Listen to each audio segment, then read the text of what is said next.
Muito boa tarde para todo mundo. Vamos iniciar mais um Doutora Elisa Explica, né? Esse quadro em que a gente discute temas polêmicos do direito. Hoje vamos sair um pouquinho das pautas de direito digital, né? De propriedade intelectual, que em geral é o que eu trabalho, e vamos entrar num caso muito polêmico, recentemente julgado aqui em Belo Horizonte, Minas Gerais, né? Onde eu resido, mas que serve como referência aí para o Brasil todo, né, de uma área em que nós precisamos ainda melhorar muito, né, que é a área do direito de família e mais especificamente a questão das adoções, tá, gente? Das adoções. Ainda há muito preconceito, ainda há muito desconhecimento e ainda há muita arbitrariedade. Então o caso que nós vamos trazer aqui hoje é o chamado caso Vivi. Tá? Pessoal, vocês estão me ouvindo bem? Tá tudo tranquilo aí? Podemos continuar fazendo a transmissão aqui? Me deem um joinha aí para eu saber que tá tudo bem, tá? Espero que estejam todos me vendo, me ouvindo bem, para a gente poder tirar o melhor proveito possível aí dessa live, né? Bom, então hoje vamos discutir o caso Vivi, tá? Vamos resumidamente primeiro entender o que é o caso. E aí, na sequência, a gente vai fazer uma análise aí jurídica do que aconteceu.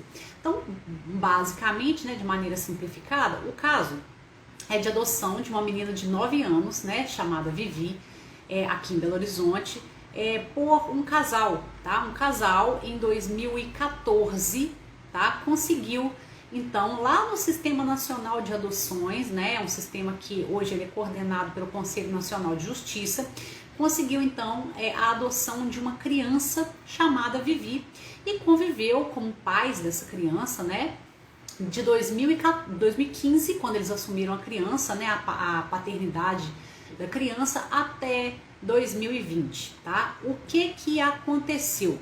O que aconteceu foi o seguinte, é que logo após eles assumirem, tá, a adoção dessa criança, a avó paterna, ou seja, a mãe do pai biológico da criança, tá? Entrou na justiça, ingressou na justiça pedindo a guarda da criança e alegando, tá, que essa adoção ela não tinha seguido os trâmites corretos. Enfim, a alegação foi basicamente essa. 5 anos se passaram até que esse julgamento fosse terminado, tá? Até que ele fosse, enfim, absolutamente extinto por ter alcançado todas as instâncias. Foi um julgamento em 2 instâncias, como sempre é, né? E ao final da 2ª instância, a justiça decidiu, em grau de recurso, devolver a criança à avó biológica, né, paterna. Então essa criança conviveu por 6 anos com os pais adotivos e agora a justiça entendeu que ela voltaria para a avó biológica paterna, tá?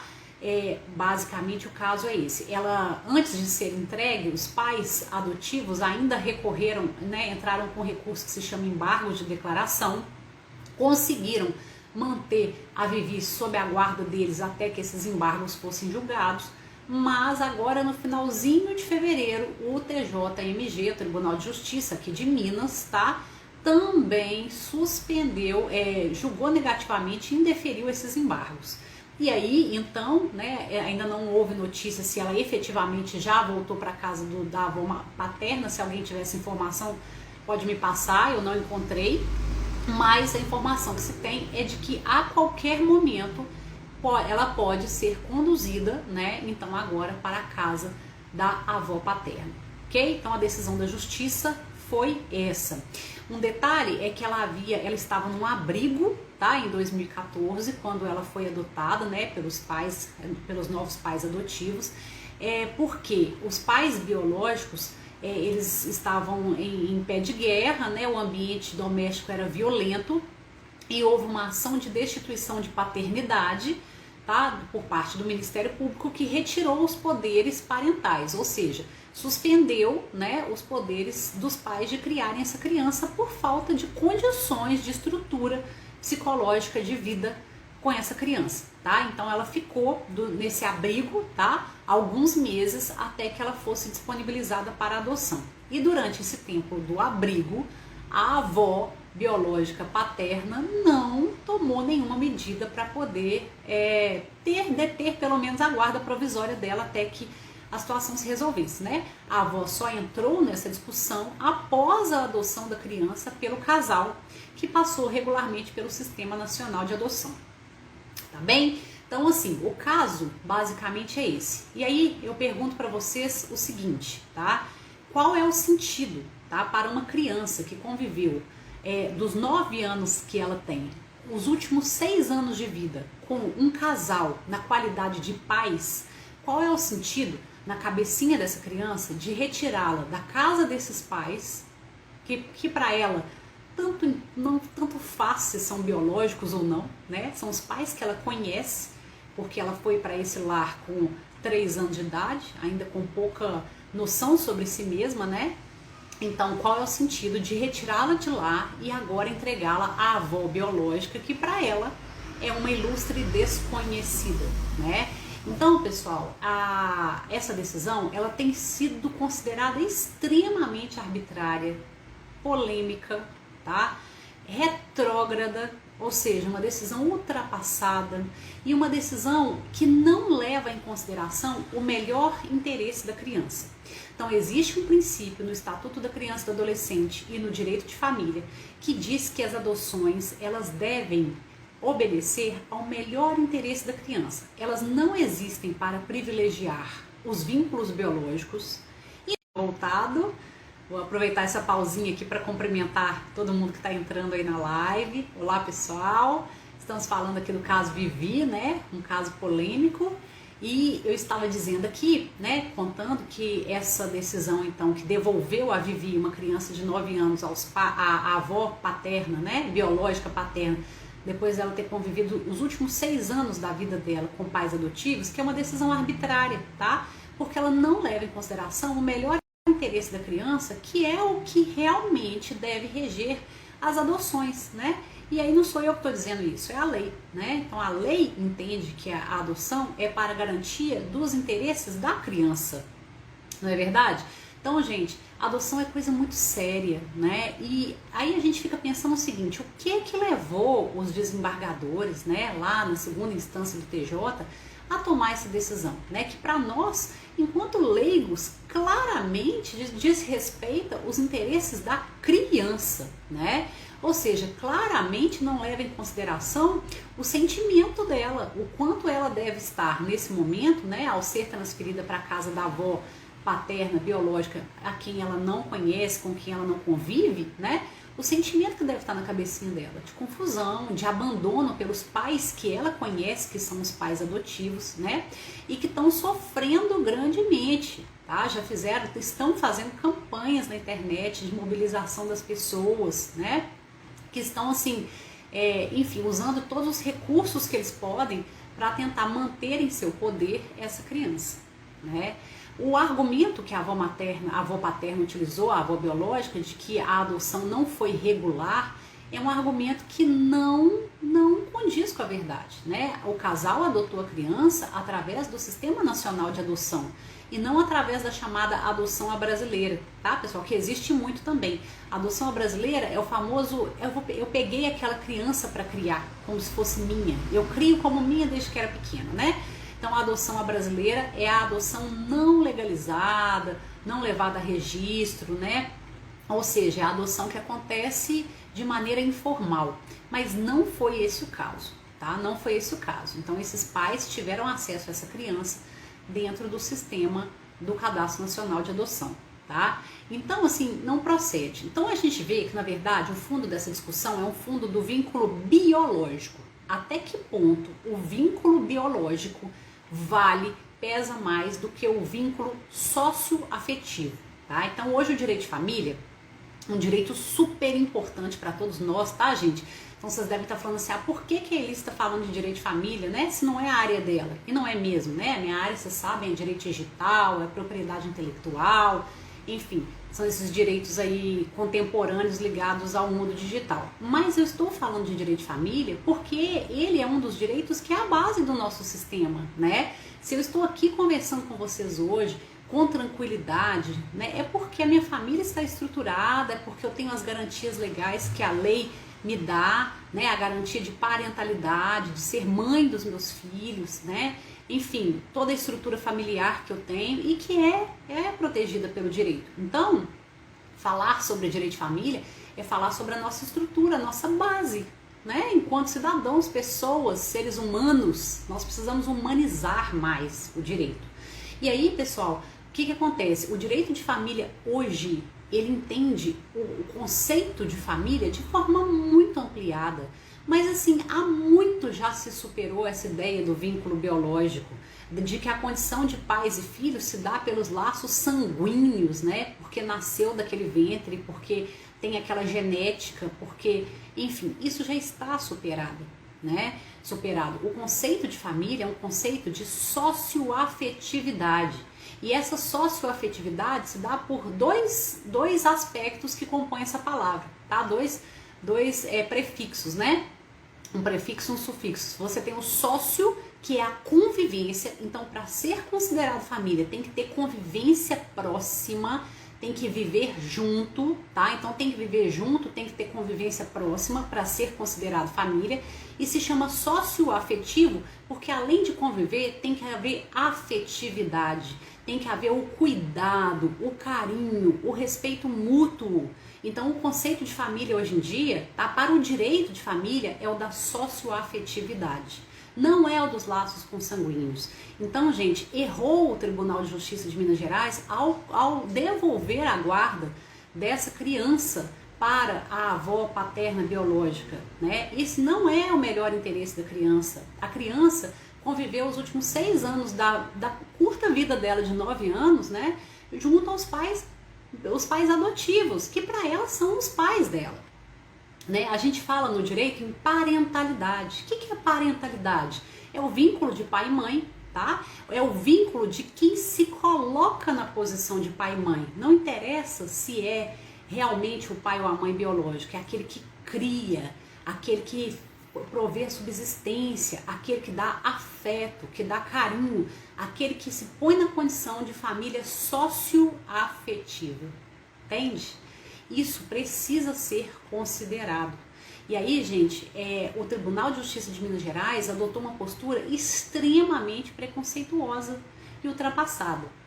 Nós sabemos que, infelizmente, os tribunais de Minas e São Paulo ainda são tribunais muito tradicionais.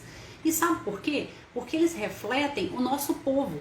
Nós somos um povo muito tradicional, um povo ainda com a cabeça muito fechada. Nós, mineiros e paulistas, tá? Fazendo meia-culpa, eu sou mineira, né?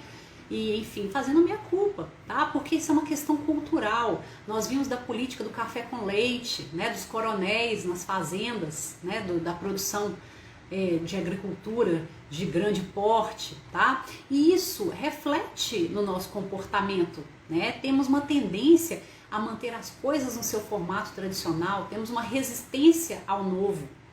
Só que isso tem limite, né? Os aspectos culturais não podem se sobrepor, tá, aos princípios jurídicos que regem as relações, né? E essa relação da adoção é regida basicamente por um princípio jurídico chamado princípio do melhor interesse da criança, tá? Volto a repetir para quem entrou na live depois, tá, gente? No caso de uma adoção, não é levado em consideração o interesse dos pais biológicos nem dos pais adotivos, mas sim o da criança. O que é melhor para a criança, né? Dentro daquilo tudo que aconteceu nessa altura da vida dela, né? O que é melhor para ela? Sem dúvida nenhuma é ficar com os pais biológicos, os pais adotivos, que foram aqueles que lutaram por elas, aqueles que aguardaram numa fila de adoção por ela, que a estão protegendo, que a estão criando, né? Então não resta a menor dúvida de que esse é o melhor interesse da criança, né? Então, pessoal, assim, a gente vê esse tipo de situação chegar ao Poder Judiciário e ainda gerar esse tipo de decisão a essa altura da vida, né? A essa altura do desenvolvimento da humanidade, em que a gente, até o direito, que é a estrutura mais arcaica que ainda tem, né? E eu falo isso assim, de verdade, outra vez fazendo minha culpa, né? Ainda vivemos um direito que é muito tradicional, que está ali, que tem uma estrutura formal, que é rígido. Até o direito de família já entendeu essa questão da parentalidade socioafetiva. Tô vendo a Sandra aqui, obrigada, Sandra, pela sua presença. Você foi uma pessoa importante para essa live estar acontecendo, você sugeriu essa pauta, né? E eu acho que essa pauta realmente tinha que ser tratada. Então, legal você estar aqui, tá? Então, nós estamos dizendo que a parentalidade socioafetiva, ou seja, a condição de pai e mãe que é dada àqueles que convivem, àqueles que amam, àqueles que protegem, àqueles que estão ali e que se responsabilizam por essa criança, ela não pode ser desconsiderada. Não pode mesmo, tá, gente? Então, não pode ser desconsiderada. E foi, né? Infelizmente, foi nesse caso concreto. Uma coisa interessante é que hoje a gente fala, inclusive, em multiparentalidade. Não sei se vocês já ouviram essa expressão, né? Isso tudo é expressão muito técnica, enfim, não tem que saber, mas é legal a gente também conhecer o significado dos termos, né? Multiparentalidade, gente, é uma condição, tá, que tem também sido reconhecida pela justiça com muita frequência, daquela pessoa, criança ou adulto, que tenha mais de um pai e mais de uma mãe reconhecidos nos seus documentos, tá? Porque aquilo na prática efetivamente aconteceu. Então, por exemplo, a pessoa, enfim, teve até um caso recente que eu divulguei lá no meu De Olho nos Fatos, que é um outro quadro que eu faço, em que eu resumo, né, as notícias jurídicas da semana, na sexta-feira, em que eu falei de um caso de multiparentalidade relativamente novo, tá? Então, o caso novo é o seguinte: uma pessoa foi criada, teve seu pai e sua mãe biológica normal, teve sua mãe biológica, criou com muito carinho, etc. Essa mãe faleceu e depois a madrasta, tá? A madrasta, que substituiu a mãe nesse processo de parentalidade, super carinhosa, super afetiva, se tornou uma segunda mãe, tá? O que essa pessoa como adulta fez? Foi à justiça e pediu o reconhecimento da madrasta na condição de mãe. A justiça concedeu, autorizou, e hoje na certidão de nascimento dele, ele tem duas mães, ok? Porque a importância é da relação socioafetiva, é da sócio, ou seja, convivência, afetividade, amor, né? Amor, ok? E a condição clássica da multiparentalidade, né? Eu citei um caso novo, esse foi novo, né? Que a mãe biológica faleceu e aí a mãe substituta, né? A madrasta assumiu a condição de mãe, mas tem um caso clássico que é daquela pessoa, tá? Que não conhece o seu pai ou sua mãe biológica, é criada por outro, ou tem outra pessoa no papel de pai ou mãe, né? Seja uma madrasta, um padrasto, ou até mesmo, enfim, um adotante, tá? Pode ser o caso de uma adoção também. E num determinado momento da vida, essa pessoa faz uma investigação de paternidade, quer descobrir quem é o seu pai ou mãe biológico e consegue chegar ao pai e mãe biológico, e o pai e mãe biológico querem constar na certidão de nascimento, e mesmo que não quiserem, o filho quer que conste ali, né? Ou seja, a parentalidade biológica. Ele pode requerer, né? Então ele pode requerer, e aí na certidão de nascimento dele, na certidão vai constar o nome do pai ou mãe socioafetivo, aquele que criou como pai ou mãe e que é pai ou mãe para efeitos legais. Eu não estou falando nem para efeitos práticos, porque para efeito prático é claro que é pai e mãe, né? É pai e mãe, quem me cria é meu pai e minha mãe, né? Mas para efeitos legais é pai e mãe. E além dos efeitos legais, né, do pai e mãe, da condição socioafetiva, a pessoa também tem o direito de ter o pai e mãe biológico lá na condição também, tá? De progenitor e de parentalidade. Então, aí no caso da criança, né, da Vivi, ela não perdeu a sua parentalidade biológica, né? Ela tem um pai e mãe biológicos e os avós estão nessa linha de sucessão parental, né? O que acontece é que os pais biológicos não tinham a menor condição de criar essa criança. Tanto é que foram destituídos do poder, do pátrio poder, né? Ou seja, o poder de exercer a parentalidade, de serem pais e mães, por um processo de destituição de poder familiar, tá? Brigavam muito, não tinham condição psicológica nenhuma, e essa criança estava crescendo num ambiente violento. Imaginem as coisas que essa criança deve ter presenciado até os 3 anos de idade para que a justiça tomasse essa decisão de colocá-la num abrigo, retirá-la da guarda dos pais biológicos e colocá-la num abrigo, né?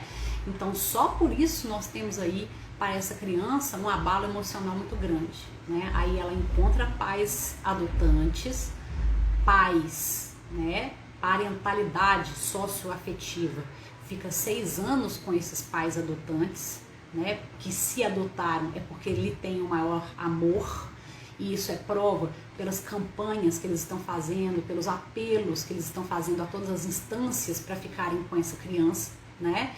E depois desses 6 anos de convivência com eles, por uma decisão judicial fria, ultrapassada, essa criança volta então ao poder da avó paterna, né? Que não se manifestou quando essa criança estava lá no abrigo, certo? Então vocês vão falar, nossa, mas você está julgando a atitude da avó paterna. Não, eu não estou julgando. Ela deve ter tido as suas razões, né? E ela deve, inclusive, querer sim conviver com a sua neta, né? Ela deve sentir falta. A gente sabe que o avô e a avó é pai e mãe 2 vezes, né?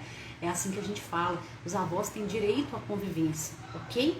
Então ela poderia requerer o direito à convivência com essa criança, mas a convivência, não a parentalidade, né? Ou seja, volto a repetir, o princípio que rege esse tipo de relação de adoção é o princípio do melhor interesse da criança.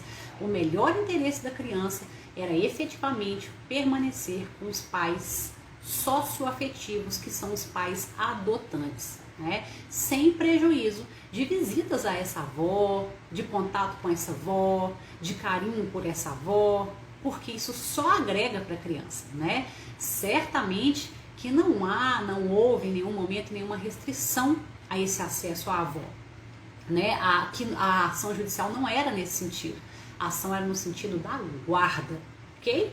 Da guarda, né? Então não se justifica o que aconteceu. Então assim, e essa opinião, gente, que eu estou emitindo, né, eu estou sendo bastante clara na minha opinião, não é um posicionamento meu, é um posicionamento geral, né, dos advogados, do direito de família no Brasil. Existe uma instituição super famosa nessa área chamada IBDFAM, Instituto Brasileiro de Direito de Família, que congrega aí os principais advogados de direito de família do Brasil, e essa instituição já se posicionou, tá, publicamente dizendo que foi uma decisão preconceituosa e arbitrária, né? Essa instituição, inclusive, pediu para ser incluída no processo, para que pudesse enviar um parecer que pudesse ser considerado na hora de tomar a decisão. Mas no momento em que o IBDFAM fez isso, os juízes, os embargadores entenderam que já não era mais tempo, né? A ação já tinha sido julgada e a gente já estava aí nos embargos de declaração, que é um recurso lá no final, que não tem o poder de mudar muita coisa mais, tá? Então, enfim, tá, gente? Mais uma dessas situações que a gente lamenta, né? E lamenta profundamente, porque nós estamos falando de uma vida, de um ser humaninho, né? Que está crescendo em meio a esse sistema cruel, esse sistema frio, calculista, preconceituoso, né? Uma decisão tomada por desembargadores que não em nenhum momento se colocaram no lugar dessa criança, né? Isso a gente não tem a menor dúvida, porque senão não teriam feito isso. Então, assim, uma pena, né? E que essa dolorosa lição possa nos servir de aprendizado, né? Aprendizado sobre as nossas próprias falhas e limitações, ok? Sobre o quanto nós ainda precisamos aprender, nós todos, nós brasileiros, e nós, planeta também, nós seres humanos, sobre humanidade, né? Precisamos aprender mais sobre humanidade, sobre o se colocar no lugar do outro, sofrer a dor do outro para poder tomar uma decisão que seja justa, né? Então, assim, vamos ver, como eu disse no início da live, a última informação, né, que se tem, ou que pelo menos eu tenho, é de que a qualquer momento a Vivi vai ser transferida, ou será transferida, ou já foi transferida para a casa dessa avó paterna biológica, né? Porque todos os recursos se esgotaram para os pais afetivos, eles tentaram de tudo e não foi possível, né? Enfim, e aí vamos ver, porque também as notícias, elas ganham essa repercussão muito no momento em que o assunto está em voga. Depois aquilo se esvai, as pessoas se esquecem, e aí fica ali para a criança esse legado, né, dessa dura separação das pessoas que ela conhece como pais, né, e que muito a amaram nesses 6 anos importantes da vida dela que passaram com ela, né, pessoal? Então, enfim, um Doutor Elises diferente, né, que eu fiz hoje, bastante diferente dos temas que eu sempre trato, volto a repetir, né, eu trato muito dos temas da área do direito digital, da propriedade intelectual, que é a minha praia, mas eu recebi pedidos para tratar esse tema do caso Vivi, da adoção, né, acho que é um tema humano, relevante, que nos invoca valores que nós não podemos perder, tá, valores muito, muito importantes para a gente se desenvolver enquanto sociedade, né? Então, assim, a Sandra está até me dizendo aqui, ela foi uma pessoa importante para essa live acontecer, porque ela me solicitou, né, que tratasse desse tema. Ela está dizendo que ela está habilitada para poder adotar e que o medo dela é que isso aconteça, né? Então, Sandra, veja, olha, você me coloca agora uma outra dimensão, né? A dimensão da insegurança jurídica que isso traz para os pais adotantes, né? Para aqueles que estão lá esperando, estão na fila da adoção, se dispuseram a fazer procedimentos que são técnicos, chatos, burocráticos, que estão lutando pelo direito de ter um filho, né? Um filho do coração, porque a gente sabe que a parentalidade ela é socioafetiva, ela é, inclusive juridicamente, né? Então, assim, mais uma repercussão negativa dessa decisão, né? Uma insegurança jurídica para os pais adotantes. A gente espera, Sandra, sinceramente, que essa decisão, por tão arbitrária que é, sirva como uma referência negativa, né? E teve uma repercussão muito negativa, de forma a influenciar outros juízes a não andarem nessa esteira, tá? A não tomarem essa decisão em casos semelhantes, né? Porque, volto a repetir, ela é arbitrária e isso é reconhecido inclusive pelo próprio Instituto Brasileiro de Direito de Família, né? Pelos advogados de todas as áreas e os advogados especialistas de direito de família, tá? Então, assim, estamos juntas, esperamos que não aconteça com mais ninguém e por isso temos que falar sobre isso, tá? Temos que mexer nas feridas, né? Temos que trazer as coisas à tona para que realmente, tá, a gente não fique à mercê do que a sociedade quer fazer com a gente, tá? Que a gente seja aí protagonista, né, da história, tá? Então, assim, fica esse legado, né, esse aprendizado, esse triste aprendizado, né, e que Deus possa proteger a Vivi, possa cuidar, que a avó paterna biológica, né, que lutou tanto por essa responsabilidade, possa se desdobrar em cuidados para poder ajudá-la a superar esse trauma psicológico que vai ficar, né? Só um detalhe, na decisão, a decisão concedeu a essa avó paterna biológica uma ajuda do Estado para que não falte nada para a subsistência dessa criança, porque parece que essa avó também não é uma pessoa com tanta condição assim econômica de criar, tá? Então, enfim, o Estado também se colocou nessa posição de co-solidário, né? Então vejam, não só deu a guarda para a avó paterna biológica que não tinha nenhuma ligação afetiva próxima com essa criança, como também se propôs a ajudar economicamente na criação dela, né? Mais uma vez, uma decisão fria, tá? Mas enfim, que Deus possa se compadecer dessa criança, né? Possa iluminar essa avó, né? E possa dar muita força para os pais adotivos para seguirem a vida, né? Depois desse triste episódio aí, tá bom, pessoal? Bom, é isso. Eu queria deixar para vocês, apesar, né, desse assunto aí que toca a gente tanto, né? Eu queria deixar para vocês o convite, tá? Para me acompanhar em outros episódios aí do Doutor Elise Explica, que são um pouco mais leves, né? Um pouco mais tranquilos, mas igualmente importantes, tá, gente? A gente sempre fala aqui que, assim, o tal do empoderamento jurídico é a gente conhecer os nossos direitos para exercer. A gente só pode ser cidadão quando a gente efetivamente exerce direitos. E a gente só exerce direitos efetivamente quando a gente sabe que tem, né? Então a gente precisa conhecer os nossos direitos para a gente se empoderar, tá? Contem comigo nisso. Se gostaram desse assunto, se querem falar mais, se eu toquei em algo que é importante como valor para alguém que quer discutir, me chama no direct, comenta essa live. Essa live vai ser editada pelos meus queridos parceiros da Talentos Produções, vai ser colocada aqui, comenta lá, tá? E vamos juntos, enfim, colocando o dedo nas feridas, tratando de assuntos que ninguém trata, trazendo informação qualificada pra gente fazer a nossa parte por uma sociedade melhor. Tá bom, pessoal? Ótima quinta-feira para todo mundo. Nós mudamos esse horário do Doutora Elisa Explica para a tarde com o objetivo de trazer mais gente para participar. Eu achei que hoje a participação foi maior, foi melhor. É isso mesmo, a gente vai estudando um horário que é melhor para todo mundo. E se vocês também quiserem dar um feedback sobre isso, vai ser bem bacana para a gente fazer algo que seja bom para todo mundo, tá bom? Fiquem com Deus. A Flávia, oi Flavinha, tudo bem? Tá colocando aqui, ó, que esse episódio tá disponível também lá no Instagram e no YouTube. Você tá perguntando.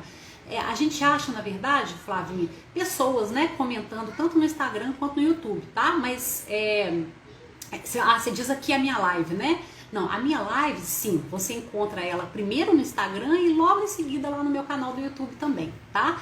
E você acha mais informações sobre esse caso, tá? Eu indico como fonte o próprio site do Instituto Brasileiro de Direito de Família, IBDFAM, tá? Porque eles são uma fonte oficial, né?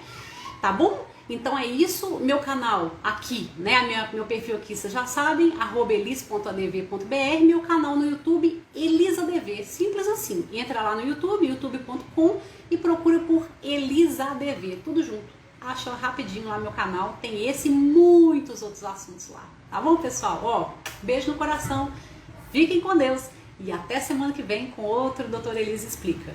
Até mais, tchau, tchau.